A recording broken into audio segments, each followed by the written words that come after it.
If you were any closer, I.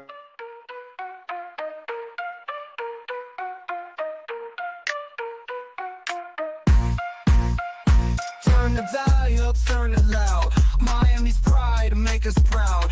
CanesWear crew, you hear the crowd. Hurricanes ain't backing down. Every play, every score, raising bets and raising roar. Rocking orange, green galore. All for one and one for four. We got FTSN, taking names, win it again. Podcast fam, till the end. Tune in, now let's begin. We are live today on the CanesWear Weekly Podcast with our great cast of characters. We got Brad Tejeda with us, Mando. Armando is on with us as well, and our special guest today, Steve Kim. And we are excited to give you some great information today. We're going to replay that game, and maybe the Canes will come out on top this time. But right now, we're going to go over a little bit of the game. We're going to go over some other good things. We're going to see what Steve's got to say as a special guest. So welcome to the CanesWear Podcast on the FTSN Network. And guys, welcome. Let me, what do we got today?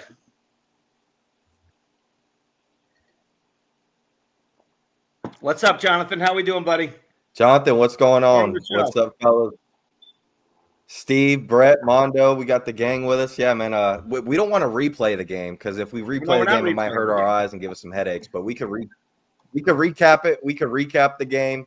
And yeah, unfortunately, our Miami Hurricanes got our first loss of the season. Did we expect the loss? Absolutely not. But I think, all honesty, I think most realistic Miami Hurricane fans out there before the season started think we were going undefeated. Probably not. So. Is it better that we got the loss now instead of early on or late in this or even later in the season? Who knows? I mean, that's for all of us to debate, and obviously the Hurricane fans out there. But one of the newest things that just broke earlier tonight was obviously the new playoff rankings for this new week. Miami is now ranked number 9 in the playoff rankings, a little different than your AP rankings. But Steve, you're our special guest. Let's start with you. What is your thoughts on the ranking of Miami being number 9 here recently? Earlier, and also your thoughts on the Georgia Tech game. Yeah, well, real quickly, at number 9, I'm pleasantly surprised. I thought that it was actually a danger given the perception of the ACC, and if you lose a game to a 4-loss team, I thought they might actually drop out of the top 10. Look, the Miami destiny is still in their own hands. They win 3 more football games in a row. All 3 games are probably going to be favored by Las Vegas. They're going to get a first-round bye in the playoffs. Now, I do think some alarming things have taken place the last 5 to 6 weeks that they have to shore up defensively. As for the Georgia Tech game, I was actually there at Bobby Dodd Stadium. It's just one of those games where the offense was not clicking at the same level as it had been. Season low, 23 points.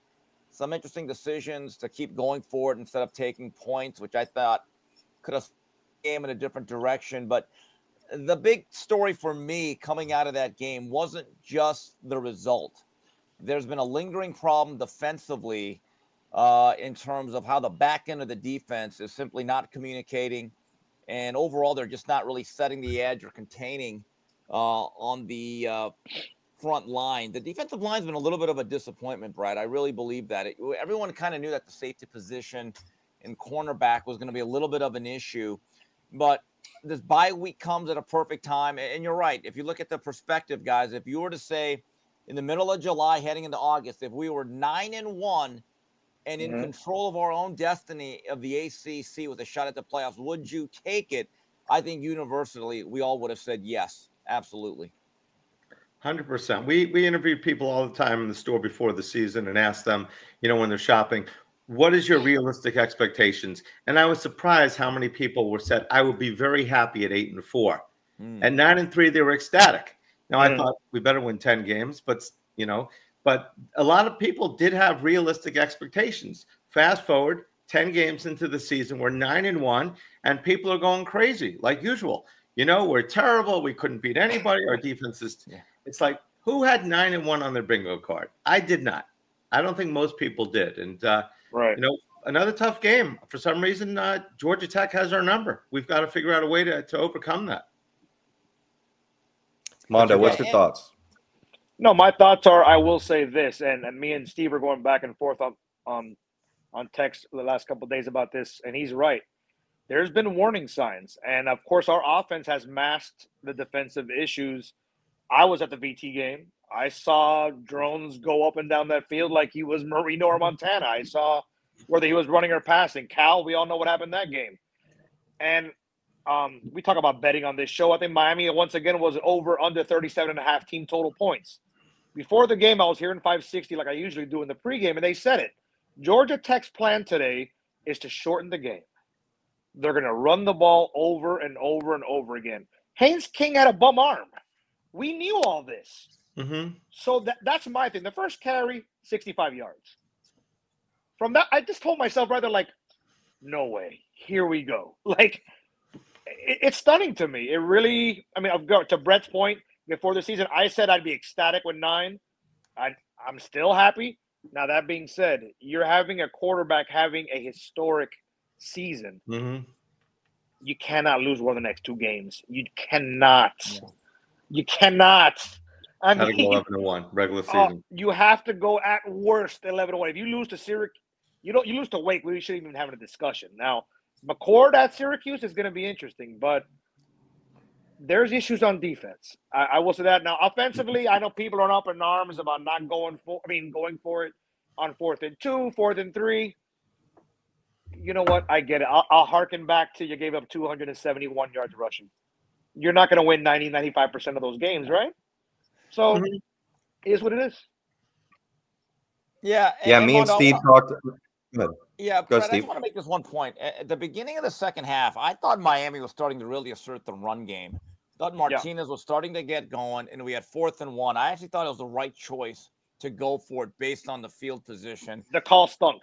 The call stunk. You go right underneath center. Terrible. We're going I formation. I'm thinking this ball has to go to the tailback, or you stick it in the belly of Elijah Lofton. He will move that pile. And when they ran that kind of that half bootleg waggle and they threw it to Fletcher, I had a sinking feeling like, this is going to get tough here. I think, look, I hate the second-guess play calls because it's easy to do it from where we're sitting. But sometimes the most obvious thing is the easiest thing, and it's the right thing. You know, if they stop you on a 4th and 1 run, hey, you tip your cap. Yeah. Well done, Georgia Tech. But that call to me, going across his body to Fletcher, the pass didn't even make it there. It was a very I don't mind going for it. I thought the call, even if it was successful, I didn't like the call at all, to be honest with you. Listen, that's an offensive call that you haven't seen all year. When it's 4th and 1, 4th and inches, we're running the football and we're getting it 9 times out of 10. Why do you not choose to run the football on that? And I mean, to Steve's point earlier, we had 3 separate opportunities to get 9 points on the board. We lost by less than 9 points. You take those field goals, you are right back in this game to where maybe all the weight isn't on Cam Ward's shoulders like it has been each and every week. And what we found out this last weekend was, guess what? Cam Ward is human, just like everyone else. He is not superhero like we thought. And unfortunately, as bad as our defense did play and as obvious as the Georgia Tech offensive game plan was going into this game, that was one of the most head-scratching things to me. You knew, to Mondo's point, Haynes King was banged up. He hasn't played football in 3 weeks going into this game. Right? When he was in the game, you knew they were running the ball. When they put Philo out there, they were throwing the football. It was very obvious, and our defense didn't make no adjustments. And then what makes it worse is when you have 5 to 6 guys on the right side of the line of scrimmage, and you're counting your defensive players, and there's only 3 guys on that side, you're already screwed to begin with. Totally. And then any offense runs any type of motion on this defense.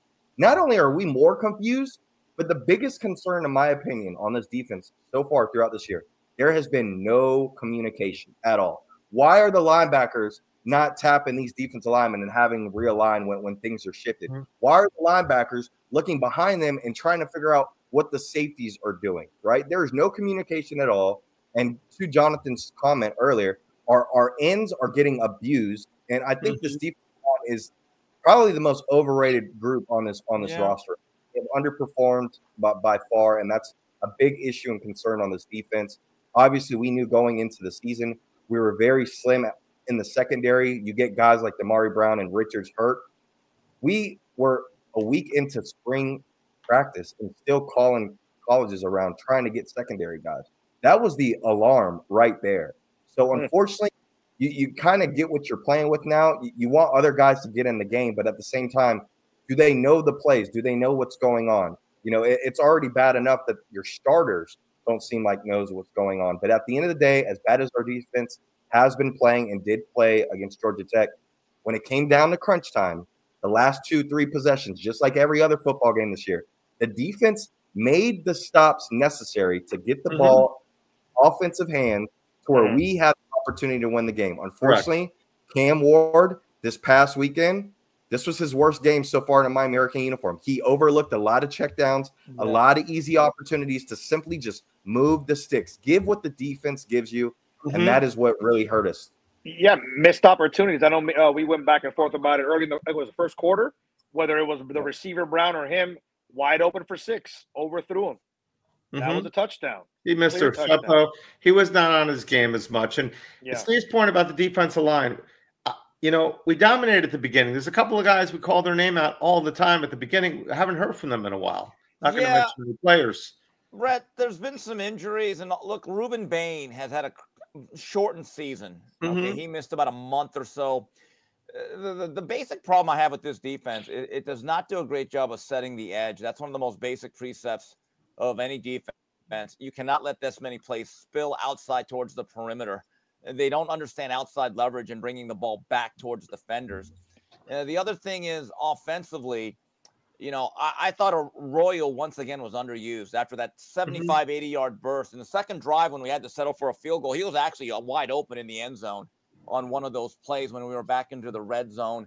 We have got to understand one thing. I know Cam Ward has great aspirations. He's been great for the program. But starting with the Wake Forest game, which is now, we are in playoff mode, guys. They are now on a tightrope. You got to get Cam Ward back to playing winning football instead of trying to win the Heisman. Correct. Good point. Shannon Dawson said something I thought was really interesting last week at the press conference. He says, I love the routine play. And quite frankly, we did not make enough of them offensively in the throw game against Georgia Tech. Why did we go away from the run so much? The reason I think we take advantage of other teams in the fourth period, which we've dominated, is because we just grind them down with our, between Martinez and Fletcher with, those 220, 230-pound backs in our offensive line, we wear teams down. We did not do that at all. After that, how many times did we run after that one set that seemed like we ran a few downs in a row? We didn't run at all. The yardage was what, 270 plus to 88? That's just like, that's a whooping. He was running for 6 yards, all right? Made no sense. Why aren't we doing more quick slants? It seemed like every play took so long to develop. The plays that were the quick slants worked out really well. I know it's what he's reading what he gets, but it just seems like we took so long on those plays. Is that the Heisman conversation that you're saying, Steve? Brett, sometimes the routine simple play that goes for 6 yards is a great play, because it keeps the chains moving or keeps you ahead of the chains. And when you're watching the game and you get an all 22 view, there's certain times I'm just like, well, one of those fourth downs, I believe in the fourth quarter, Arroyo came open early. And you just got to flip it out to them, get those 5 yards, and then reset the chains. When the NFL examines Cam Ward, I'm just telling you, they're going to have a lot of the same questions they did about Caleb Williams. Can you play within structure and throw consistently on time? Because that is the way you play football at the next level. And I still think you got to do that at this level.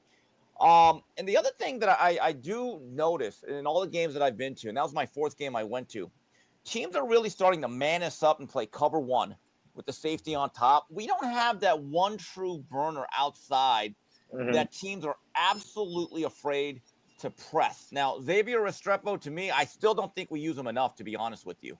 I really don't. But we are trying to run certain go routes, and guys don't get great separation. I didn't like the refereeing, but again, that's hindsight. But, Brett, to your point about the run game dominates late when you pound people. You got to collect the interest on the physicality that you put on teams early. Especially as a team that's not going to do it all the time. But I remember a lot of the great Nebraska teams, you would bottle them up for about a half, maybe 2.5 quarters, and then the floodgates would open in the fourth quarter. We don't make enough of consistent commitment to the run game to ever allow that to happen. Because in fairness, we are more or less a spread air raid team in 2024. Yeah. Can I ask one other question, Steve, while we have you on the show?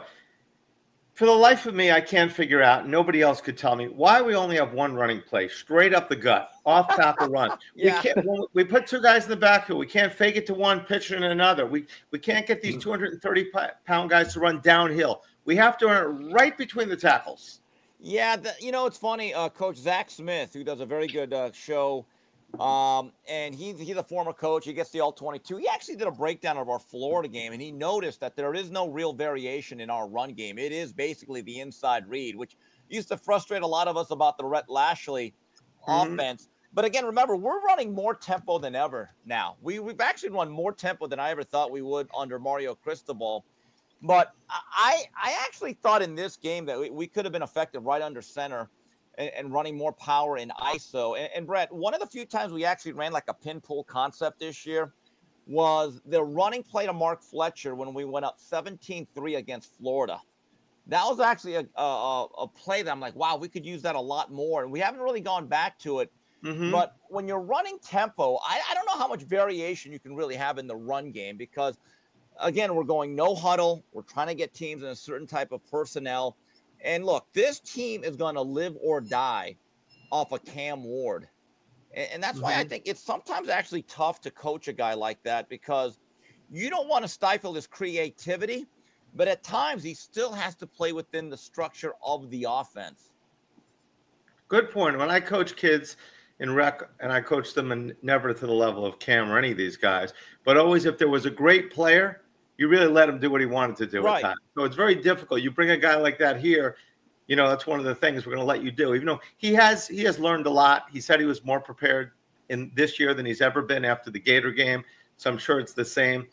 The other advantage, I guess, of that off tackle run is that we don't really get negative yards. See a lot of teams pitching and going. You lose 10 yards on the play. I mean, that could be what Mario's thinking there. So it's just strange to me that we've got one running play. And it just I've been wondering it, but you kind of answered a little bit there. Thank you. I wish we would have gone with it on 4th and 1 to begin the third quarter. Oh, that would have been that play was just going to the left when he's throwing across his body. Yeah, 100%. And Damian is not nobody. The last 3 games he's been running as good as anybody in the country. If he carried first, we were saying about Fletcher, but he has dominated. He is a different back the last few games. Yeah, and as the game goes on, he gets stronger. And then GT went down the field and scored, if I'm not mistaken, in the very next drive, correct? Yeah. Guys, this is the interesting part of what we've done. And I think Mario's actually coached pretty well this year. He has made the decision to defer a lot, and people wonder why, because certain teams want the ball first. The reason why you do that is you want to be able to have the ability to manipulate the first 4 minutes of the second half. So what you try to do, and the Patriots were great at this with Belichick and Brady. If you could score last in a 2-minute situation in the first half and you get the ball and you score again, you can outscore a team 14-0 without them ever having the ball. Yep. We actually had that set up on Saturday, but we couldn't cash in on the late first half drive. And in the second half drive, we flubbed that 4th and 1. So it's one of those games where it just was not there, the magic offensively, like it had been for about 9-10 weeks. Did it seem like Cam wasn't trying to run as much this game? It seemed like, he did not. I thought that was one of the advantages in the Gator game, Virginia Tech game. Obviously, that game we pulled out California because his running ability. It didn't seem like he wanted to run this game. Brett, I wish there were times when instead of just trying to hold on to that ball, that he would just get us 6 to 8 yards and start over. It is such an advantage because if you average 6 to 8 yards a play, you are consistently staying ahead of the chains. And as a play caller, you'll talk to any guy at any level. If you can consistently get me into 2nd and 3, 3rd and 2, it becomes much easier. And that last play, keep this in mind. In that situation, we're in 4-down territory. That was a 2nd down. My view is, Cam, just get rid of the ball. If the play is not there, we still got 3rd and 4th down to move those chains and get that drive started. He had who? Jacoby was wide open, correct? So he didn't really look. But I know they were chasing him, and I know most people think his biggest detriment, which I think he will change in the NFL, is that he goes ahead and holds too long. He waits for the perfect play. I mean, he'll learn and he'll change from that. But you're right. Get rid of the ball. Let's play another down. We got 2 more downs. I mean, that 4th down play they made, was that the 4th down play we made that just made it to the 40? I mean, he's been doing some great things. I don't worry about him on 4th down because I always think he's going to get it. But we didn't expect the fumble. Unfortunately, things happen. And like you said before, Brad, he's human. It happens. Brad, you want to read some of the questions? Maybe someone's got something for Steve before he goes. Yeah, Jonathan Campos was talking about not kicking those field goals like we mentioned before on the road was a coaching failure. Completely agree. Our guy Dolphin Derek wants Steve to talk about the FSU fan. I'm assuming that's an inside joke that you had to be at the game in order to know. No, well, there's still a national manhunt and an ATV for the guy who said, if we don't beat Boston College, I will consume a thing out of a red Solo cup. And I want to tell that guy, we are still on you. We will never forget. And you better watch your back, buddy. You are a national fugitive. And I'm going to make this clear. The college football gods are cursing FSU till you keep up and be a man of your word. Well, Steve has been like an America's Most Wanted man for like 8 weeks online for this guy. That is too funny. That is too funny. Awesome. You make a promise like that, you got to produce. You know what's funny though, Brett? On that day of the game, I saw that tweet, and I happened to retweet it. Now that was Labor Day night of week 1 of college football. And I thought Boston College would be tough because I knew that Florida State was kind of down after losing to Georgia Tech. Brett, can I just tell you something? When I saw that guy's tweet and I saw it gaining traction and going viral, I don't think I've anticipated a game like that since like last year's Super Bowl. I have never been into a Florida State BC game in week 1 quite like I was this past season. That's awesome. Man. Steve, we know you don't have much time with us, man. We'll have to get you back on the show longer. Yeah. You're always a great guest, as always. But before we let you go, what would be the top thing on your list going into this bye week for Miami that they need to work on in order to get ready for Wake Forest? Be sound and fundamental defensively. That's the thing. You know, guys, I'm older than me and Brett, probably the same age, but I can honestly say this. In the 35 years that I've been a Hurricane fan, I've seen great players. I've seen decent players. I've seen ones that aren't that great. But in general, Miami's always had solid, sound players, even guys that didn't make the National Football League. And I can give you names off the top of my head. See, the problem with this defense is that it's not that it doesn't have an Ed Reed, Sean Taylor, Antrell Roll, or a Buchanan, or a Darrell Williams, or Benny Blades. That's not the problem. The problem is that the players you have cannot play fundamentally sound defense. In other words, being able to get off the field on 3rd and 17. That was an absolute backbreaker. Oh, jeez. And wide open. Wide open. Yes, exactly. There was also a 3rd and 11 where we ran a stunt, and our inside guy got cut up, and Haynes King leaked out for about 12 yards. Those things are absolute backbreakers. But and I've said this a lot, and I know I'm repeating myself, but I have seen a lot of Miami games with guys who never played a down in the National Football League at safety. Charles Farms, Hurley Brown, Terrace Harris, Casey Greer, Malcolm X. Pearson, C.J. Richardson, James Lewis, one of the great players on the 2001 team who paired with Ed Reed, Harden. And you know what they gave us? Reliability.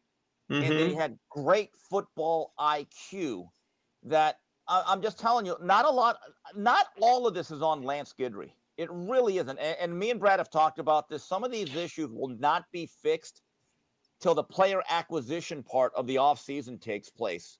There are certain limitations we have on the back end. In other words, what I'm saying is we need to get a few more O.J. Frederics. That is the reality. So what I think the bye week comes at a good time because I think our staff's going to have to make some tough decisions in terms of who is going to be trusted out there to play more snaps. Do we get more speed out there for the sake of experience? And then can we actually coach these guys up to be sound and not make bad plays? I have a saying, if you're not a great player, that's okay. Just don't be a bad one.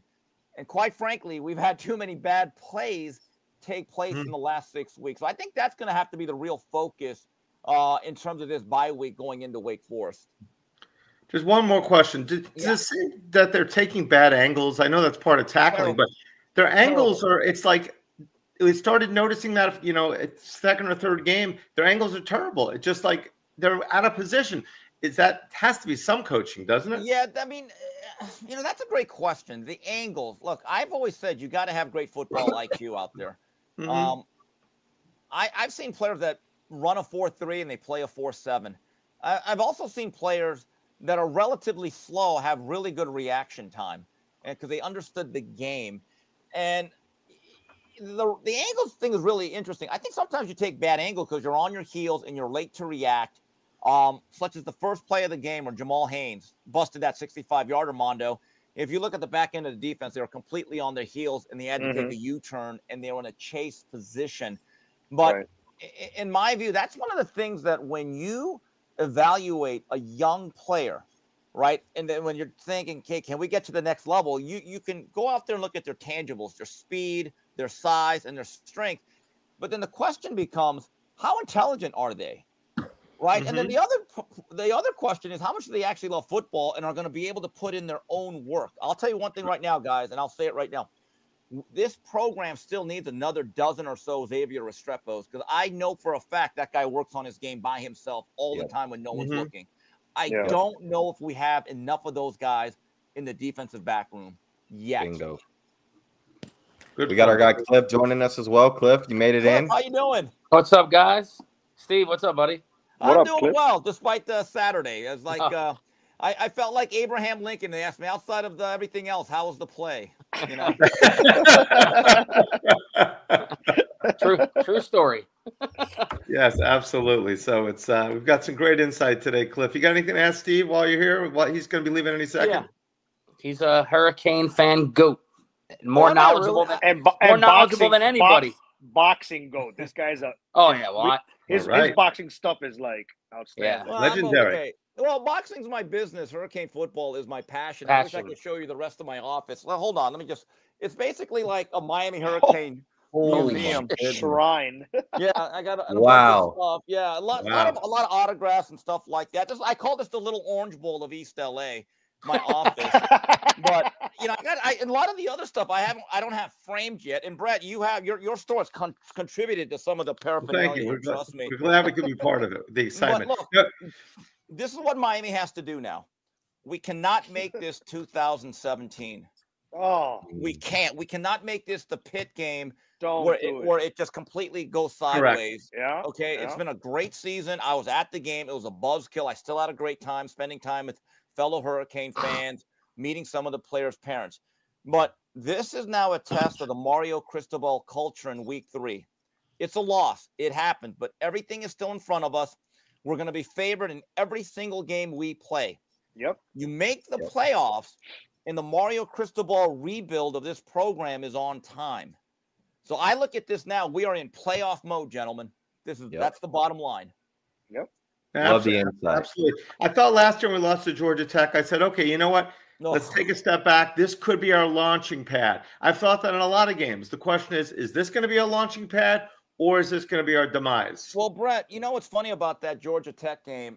I felt like that game, the manner in which we lost, and I don't want to relive it, but it kind of lasted like a dark black cloud over the rest of the year. Correct. Because I don't think we ever regained the mojo with Tyler Van Dyke.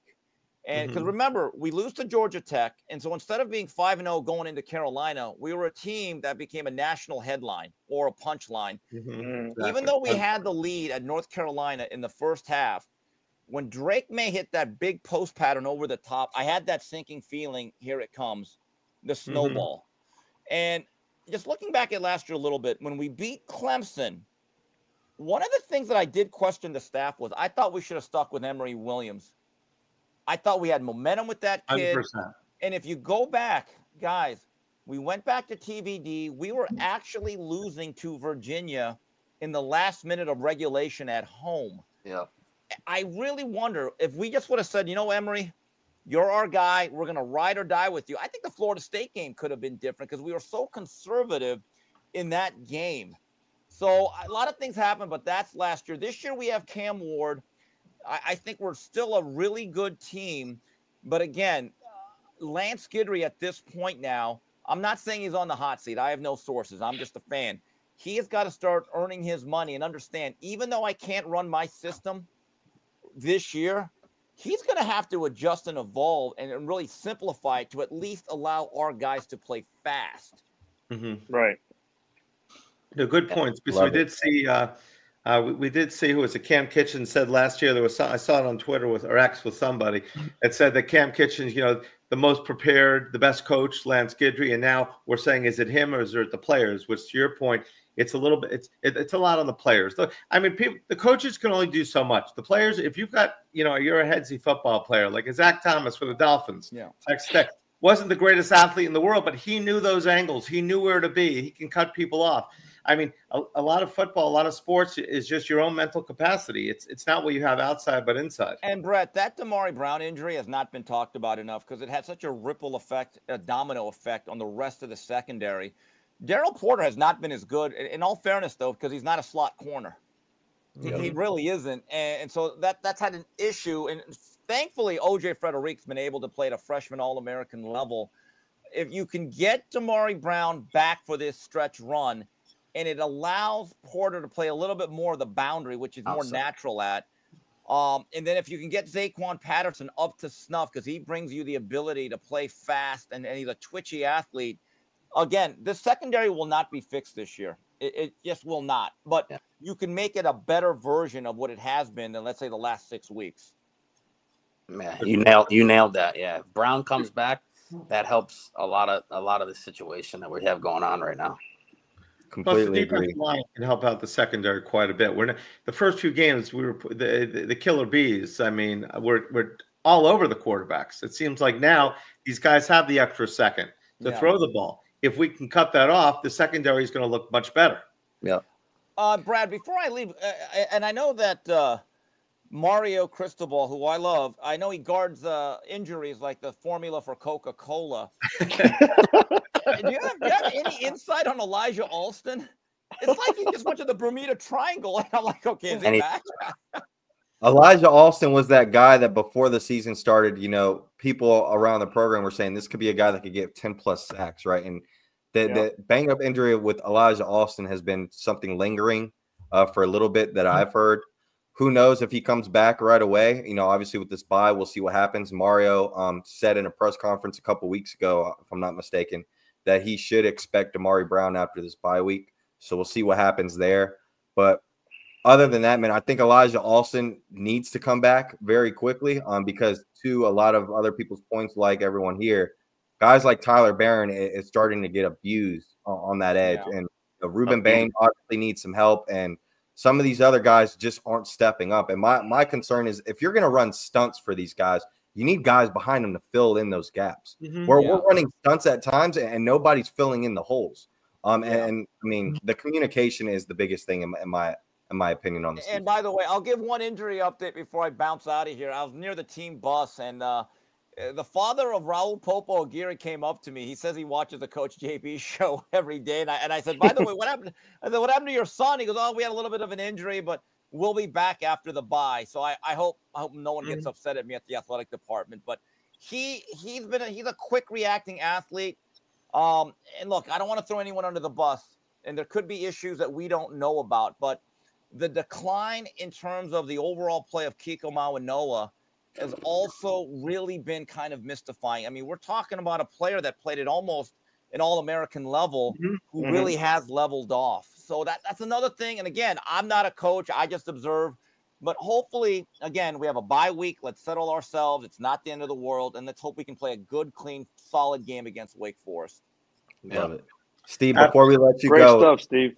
Plug all your great, information and outlets and platforms if you want to follow do amazing me on work Twitter, on. I tweet incessantly at SteveKemp323, and I do a weekly boxing show, the 3 Knockdown Rule, with Mario Lopez. Yes, it's awesome. Really good. Really Thank good. Thank you, Mando. Wepa. And then I also do I'm a daily partner of Jason Whitlock on Fearless, and I'm also on the Coach JB show Tuesdays and Thursdays. And earlier today, I kind of gave a rundown of the Georgia Tech loss. I'm on there Tuesdays and Thursdays, and I think that show comes on at about 9 o'clock in the morning Eastern time. Love it. Awesome. Awesome stuff, Steve. JB's off the hook. Coming on. I have to JB check out all awesome. those shows. You've been awesome. We really appreciate you for jumping on the show.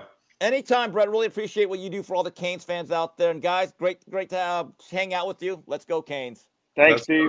Later, Go Steve. Canes. The walking Canes encyclopedia. That Steve, guy. man.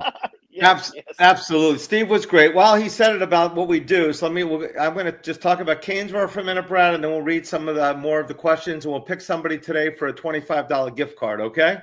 That works. The committee of Brad Tejada. So what we've got going on at CanesWear, the Michael Irvin shirt, we do have it right now. We have it in small, medium, and large available. Extra large is sold out. It does run a little bit big. So if you're, I would wear a medium on that, even though I wear a large or extra large shirt. So those do. So order one size lower than you normally would. It's an awesome shirt. We got the new sneakers just came in. Ashley Restrepo has been saying, when are you getting those sneakers? We got the sneakers in. They're $29.95. Great, awesome item. We got the brand new starter jacket in. First time ever that it's a reversible starter jacket. You're getting not one, but two jackets in one. You're getting orange and green, or you're getting white and black with the graphics that have never been seen. We've got the Canes on one side, Hurricanes on the other side, on the front, and the U on the back. We've got Sebastian on the patch. So you got the white and black, and you're getting two jackets in one for $175, and then we also have the orange and green. That's a limited edition, probably only about 250 of each one of them.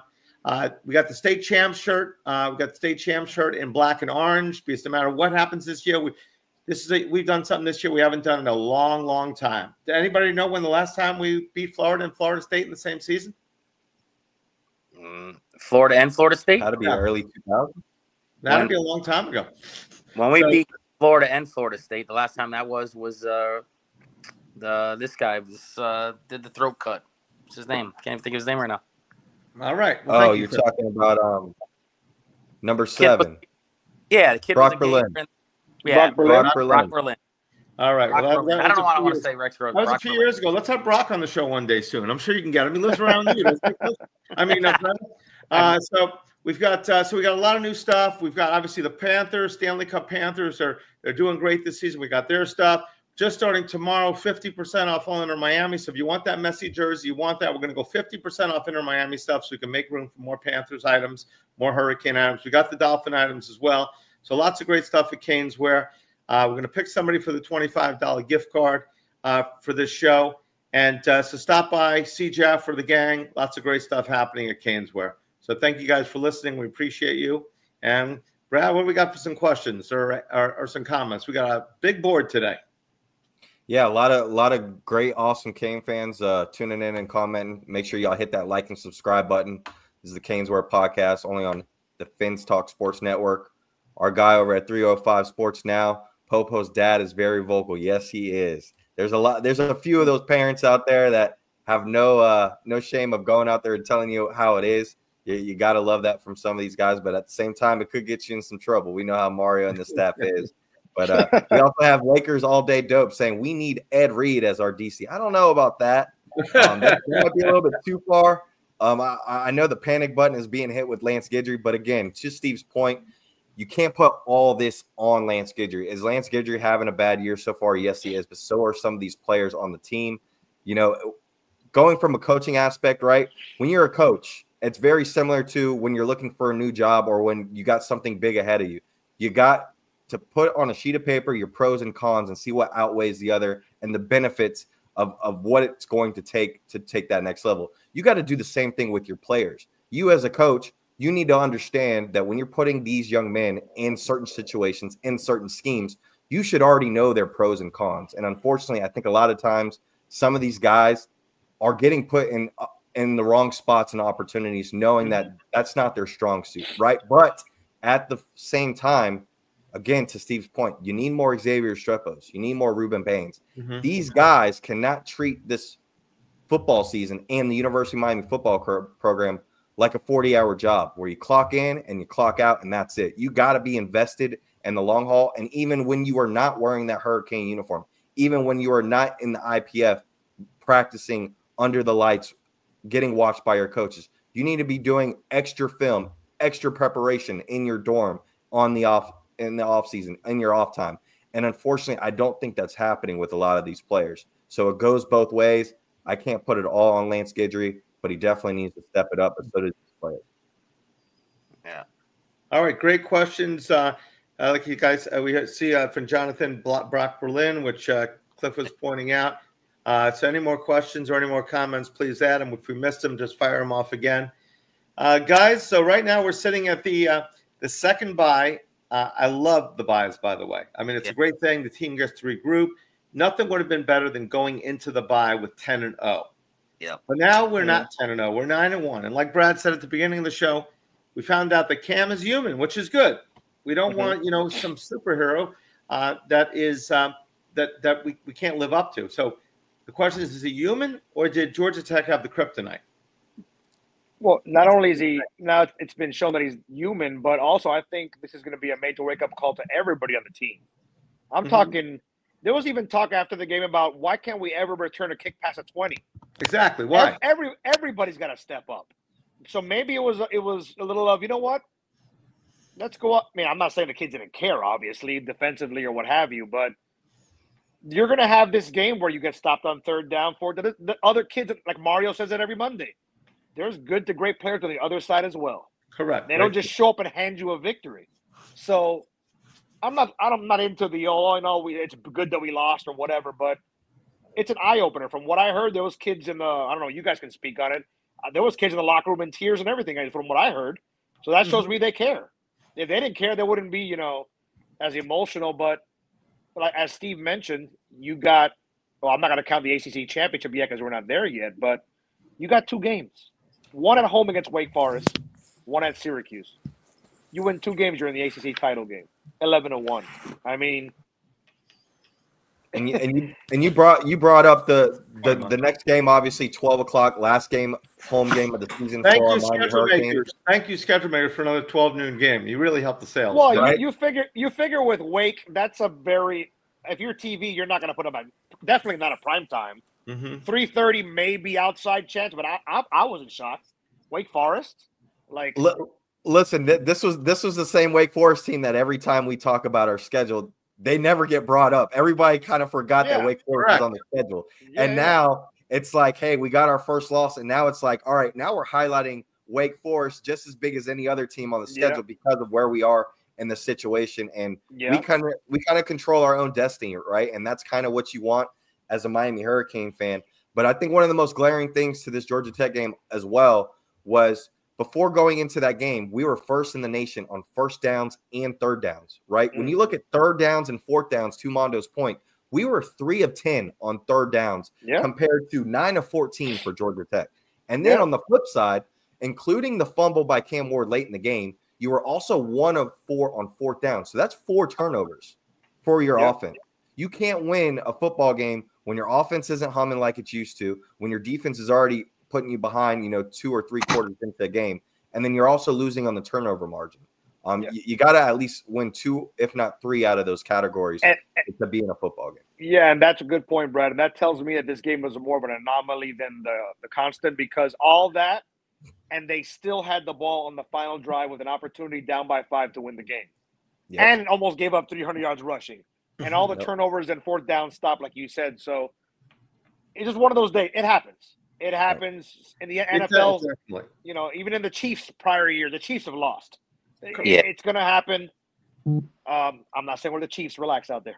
So Mando quotes, "We're the Chiefs. We got Patrick Mahomes." Even Cam is having a better year than Patrick Mahomes. And guess what, guys? I mean, I hate to be the bearer of bad news, because I know there's a lot of Dolphin fans that watch the show, and obviously, Brett and some of y'all are Dolphin fans, but not having, you could have the most dominant offense in the league and still not be successful. The Miami Dolphins had one of the most dominant offenses last season, and where did it get them?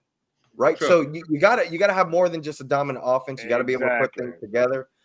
So at the end of the day, this team's got to step it up on all 3 phases, not just offense and defense, but especially special teams.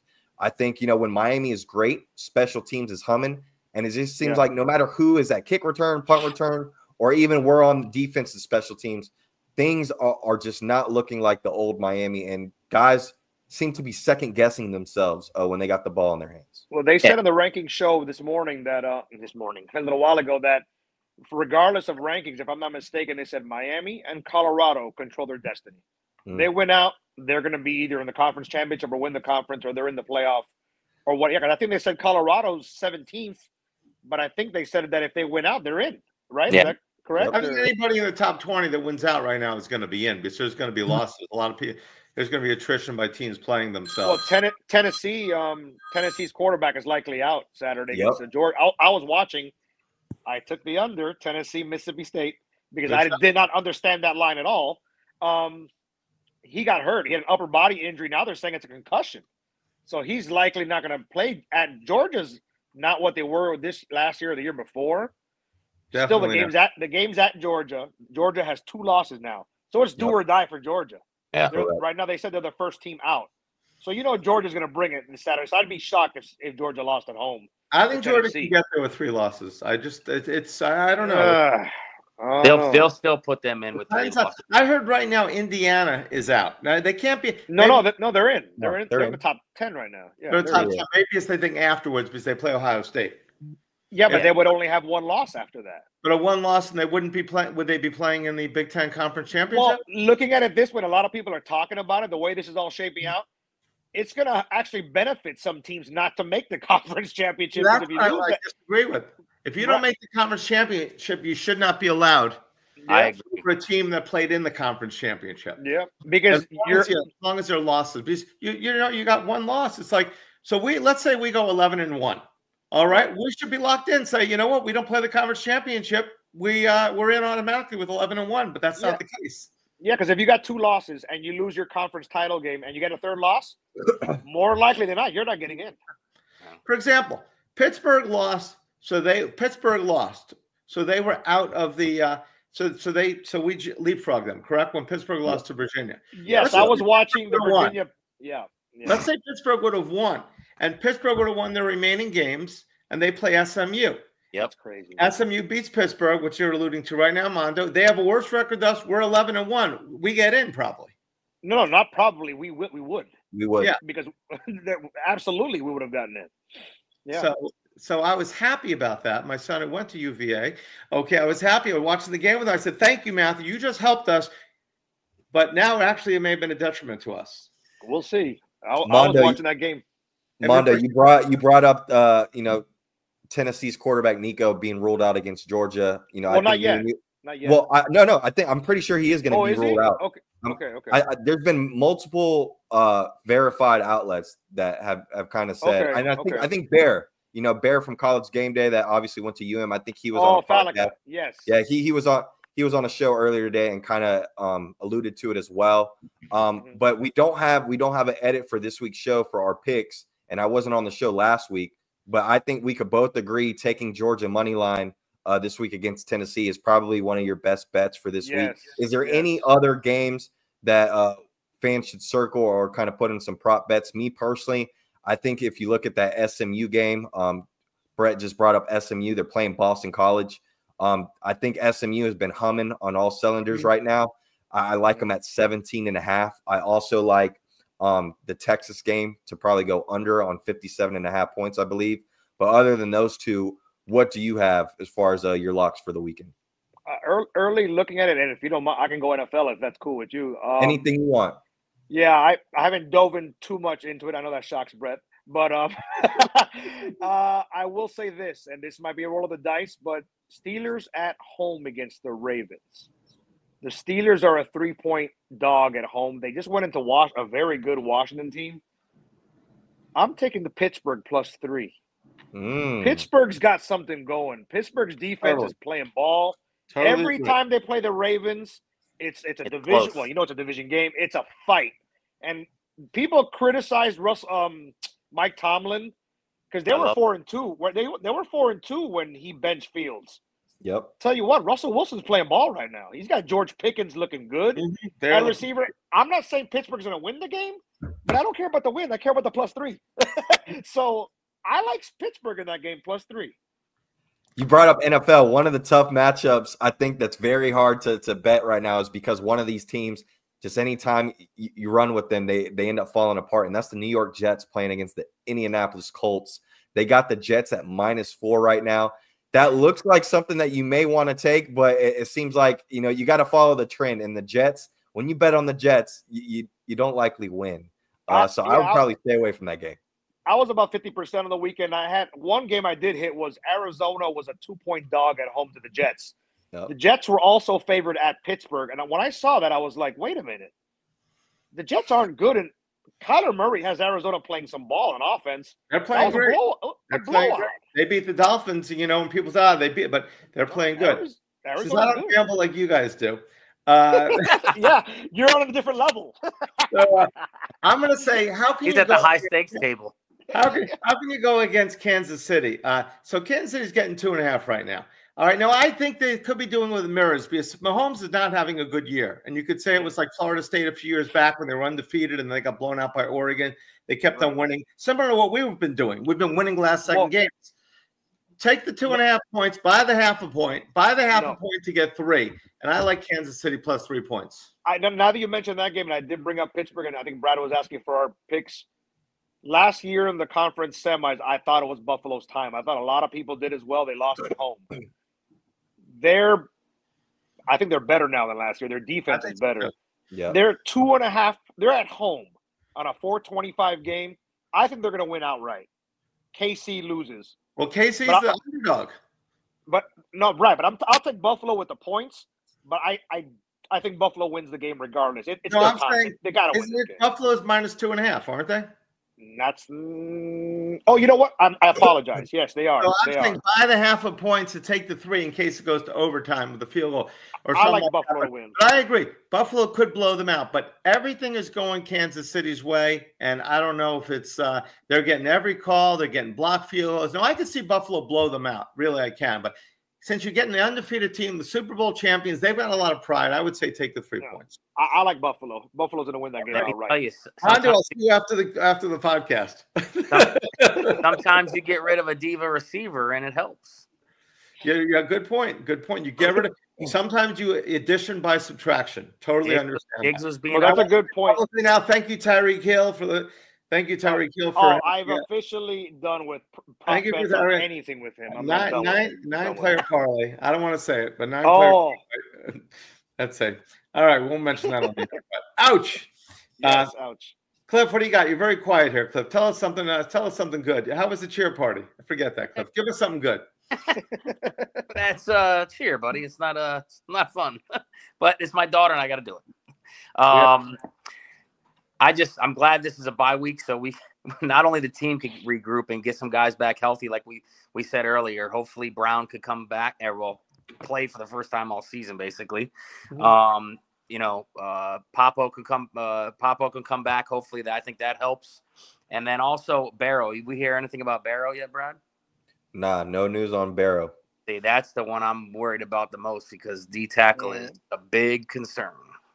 So what happened to Barrow? He was like he was as good as they get at the beginning of the season. I thought this guy was going to win awards. And is he injured? Is he nicked up? Because he did get hurt in that game, if you remember. Is that injury still sticking with him?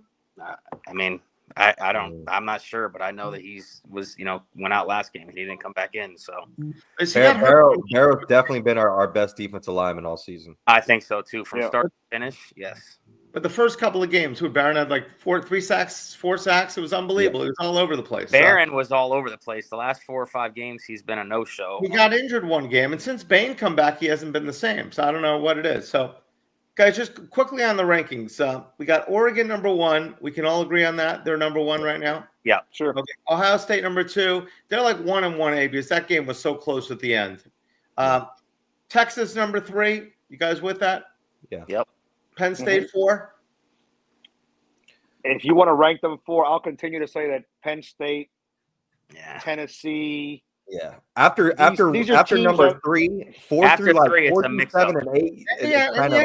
Indiana's playing good. I mean, they're out of nowhere. They're playing unbelievable at 5. I will say this about 4 of the first 5 teams are Big Ten teams. What are the odds of that? Like it was so funny. Some account tweeted out something about the rankings last week on a Tuesday or Wednesday, and I replied like something generic like Ohio, BYU, Penn State, Tennessee, Indiana have no shot. and they came at me like I was like wanted to end the world or something. I was just speaking facts. They're not winning the championship. Penn State, Tennessee. Come on, man. Let me tell you, if Miami had our offense like we do, and we had Penn State's defense, I think we win. I will say this, and I've seen like 2 or 3 full Tennessee games. You talk about our defense. Tennessee's corners. Terrible. Tennessee's front. No, Tennessee's nasty. Oh, no. Like the defensive line. The defensive line is nasty for them. And their secondary is ridiculous. Like, I'm like, Tennessee's loaded on defense. My God. But their offense is just And that's the only why I think they won't win it all. Their offense isn't strong enough. I thought that was great. I thought that was going to be our defensive line this year, how their defensive line is playing. And Tennessee's tough. Well, we got about 5 minutes left till the show ends. We got about 65 people watching live with us. Appreciate all you for the support. Make sure y'all hit that like and subscribe button for us. Before we pick a fan for today's $25 gift card, I want to ask each one of y'all, if we make it to the ACC championship, would you rather play Clemson or SMU, and tell me why? Clemson, because I don't think they're as good as SMU. I'm Clemson too. I think Brashard Smith, I'm concerned about him. He's got, speaking about Clemson and Brashard Smith, wasn't it against him? He went 99 yards in that game or so on that handoff. Yeah. That's the guy that I'm just, I know we can't keep everybody, but that's one guy I wish was here at Miami, because he is athletic as can be, and he's dominating in SMU. So I do not want, they're going to be up for that game. They've got enough Hurricanes, the coaches, everything like that. So I'd much rather play Clemson. Even though we don't have a great history against Clemson, I don't want it to be some new team that just entered the ACC, and we'll say, just our luck, of course. We'll never hear the end of that shit. Let me tell you. Correct. So you're definitely right. How many players do they have on SMU that played for the Canes? About 25. 7 or 8. They got like 7 or 8 guys on that team. Just players wise, and to your point, you mentioned the staff too. They got a bunch of guys. They got my guy Rob Likens and Rhett Lashley over there. But yeah, I agree. They're coming for vengeance, and you better believe that they're hoping they play Miami. I mean, Cliff, you brought up Brashard Smith, or Brett brought up Brashard Smith. Elijah Roberts. I mean, come on. We talk about the defensive line and needing guys that can be utilized. Elijah Roberts was a guy that was underutilized at Miami, could play outside and inside, and he's one of the best pass rushers in the country, not only this year, but last year as well. So he's been very consistent, and got to love the family as well. Shout out to the Roberts family. They've always been great people. But yeah, I would definitely much rather play Clemson. Clemson is not the same Clemson that they once were. And, we talked about these teams as far as the college football rankings, besides Oregon and Ohio State. I'm not scared of really any of these other teams. With the offense we got, all these other teams are very beatable, in my opinion. But we got to be able to live up to our ends as well. I heard somebody say on a podcast, I think it was a national podcast or an ACC podcast, great points. Why Miami now should be better off because of this loss is that we dominated the third and the fourth quarters in every game we played, because we had that urgency. In the beginning, we get an urgency, and then it falls apart. If we can develop that urgency from the start of the game to the end of it and keep it the whole time, and I know it's easier said than done. To your Brad's point, Cam Ward has not played the perfect game. Nobody on our team has played the perfect game. So if we can actually get that urgency going, we can see something special from these guys. Well now it's losing, you're out. So you better find the urgency like yesterday, because you lose, you're done. Absolutely, I agree. You need that urgency. So it's either feast or famine. Either we feast because of this game, or it's famine. And you know how this works. One more loss, and you're not in the playoffs. That means Cam's not going to play probably. And guess what, folks? We don't have the quarterback that we had last year, right? This guy and Cam Ward, he understands adversity. He understands what losing feels like, and he doesn't really turn the switch, but he turns the page. He doesn't remember the loss. He said many times in press conferences and interviews, or if you're able to talk to him and his family, he's been on losing teams, right? He understands what a loss feels like. I think having a guy like him in the locker room as far as a leader, he's going to be one of a few guys on this football team that is really going to gear up this team in this bye week. And hopefully we see a different football team these next couple weeks, because we're going to need to in order to get where we need to be. Yeah, I don't think Cam or X or Kiko or Cooper, guys like that aren't going to let us slip. I mean, I don't think they would anyways. I mean, you have the whole season right in front of you. Win and you're in. Just beat the next team. That's it. Wake Forest is the only team that you worry about right now. Kick their ass, go on to the next game. That's it. Great point, Cliff. Yep. Win or loss, it doesn't matter. You got to keep the same mentality, 1-0 each and every week. Exactly. And let's go ahead and pick out our fan of the night or fan of the week. Let's see here. You know what?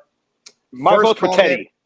First comment of the show and last comment of the show. We're going to give it to our guy, Jonathan Ocampo. He's been tuned in from the jump. He was our first comment of the show at 9:10. What's up, fellas? And he is the last comment of the show with like 8 players. So guess what? Jonathan, you're going to be getting a $25 gift card. Make sure you hit up me or Brett on X, and we will make sure you get that. And fellas, any last words before we get out of here on another great weekend show? Guys, I'm just going to say, Brad, great job as always. Cliff, thank you so much. Great job as always. Mando, glad we can put together this amazing team. Steve Kim was a beast today.